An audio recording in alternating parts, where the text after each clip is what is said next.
Assalamualaikum warahmatullahi wabarakatuh. Perkenalkan, nama saya Tika Misla Wahyuni dengan NIM 2599036.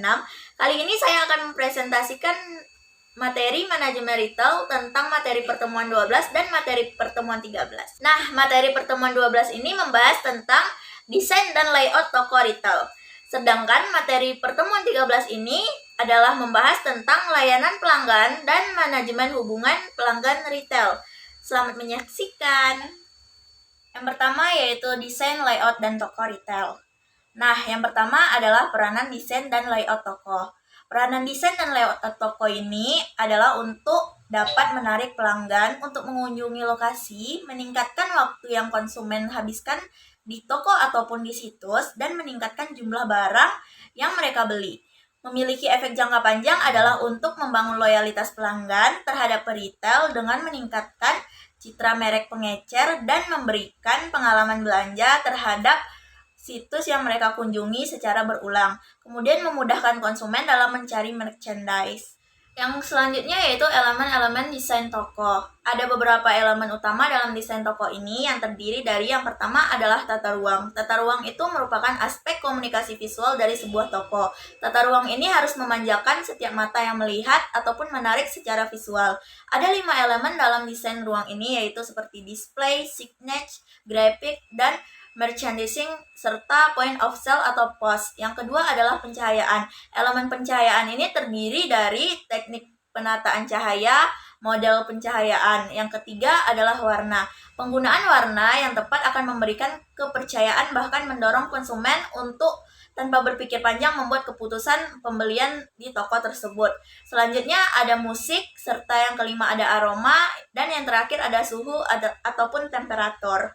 Yang C adalah teknik presentasi merchandise. Ada 5 teknik visual merchandise yang bisa kita gunakan untuk meningkatkan penjualan kita.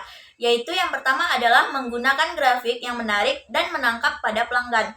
Yang kedua adalah memilih tema yang tepat dan koheren di layar. Yang ketiga adalah rencana tata letak lantai. Yang keempat adalah tampilan produk yang strategis. Yang kelima adalah memanfaatkan tanda serta tampak besar. Yang D adalah space management, planograman, dan store atmosphere. Planograman adalah perencanaan visual yang mengatur penempatan produk yang dijual pada sebuah rak. Ini adalah tugas dari seorang visual merchandise atau tim marketing. Planograman ini tidak hanya menjadi sebuah strategi toko retail untuk mengomunikasikan secara visual barang dagangannya kepada konsumen, akan tetapi juga akan mempermudah bagi pegawai dalam menempatkan barang pada rak sesuai dengan SKU atau stock keeping unitnya. Baiklah, kita akan masuk ke pertemuan 13, yaitu layanan pelanggan dan manajemen hubungan pelanggan retail. Terdiri atas, yang pertama adalah elemen kualitas layanan retail, terdiri dari yang pertama yaitu reliability ataupun keandalan, assurance ataupun jaminan, tangible ataupun nyata, empati, serta yang terakhir adalah responsif ataupun daya tanggap. Reliability ataupun keandalan. Pada dimensi ini kita akan menggambarkan kemampuan perusahaan memberikan layanan secara akurat kepada pelanggannya. Maksudnya adalah apa yang dijanjikan kepada pelanggan harus menjadi kenyataan sesuai dengan apa yang diinginkan pelanggan. Jangan sampai apa yang dijanjikan berbeda dengan kenyataan aslinya. Yang kedua adalah assurance atau jaminan. Pada dimensi ini menggambarkan kemampuan perusahaan untuk menumbuhkan kepercayaan di mata pelanggan dengan cara keramahan serta pengetahuan staf dalam memproses ataupun melayani pelanggan tersebut. Tangible atau nyata. Tangible atau nyata ini merupakan sebuah dimensi yang menggambarkan segala sesuatu yang bersifat tangible dan mempengaruhi kualitas layanan pada pelanggan. Contoh dari tangible atau nyata ini adalah seperti kerapian tempat kerja, kelengkapan fasilitas bagi pelanggan, penampilan fisik para staf, serta segala yang bisa dilihat secara langsung oleh pelanggan. Yang keempat yaitu empati. Empati ini adalah perhatian perusahaan kepada pelanggannya. Untuk menjadi empati ini, perusahaan harus benar-benar Perusahaan harus benar-benar memahami siapa pelanggannya serta kesenangan apa yang dimiliki oleh pelanggan tersebut. Lebih senang mendengarkan ketimbang berbicara. Perusahaan ditantang untuk tahu isi terdalam dari hati seorang pelanggan. Yang kelima yaitu responsif ataupun daya tanggap.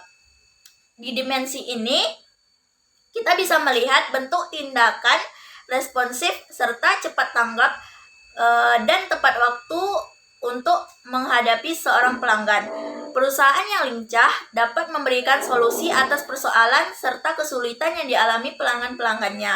Dari berikutnya adalah manajemen hubungan pelanggan dan pengembangan CRM.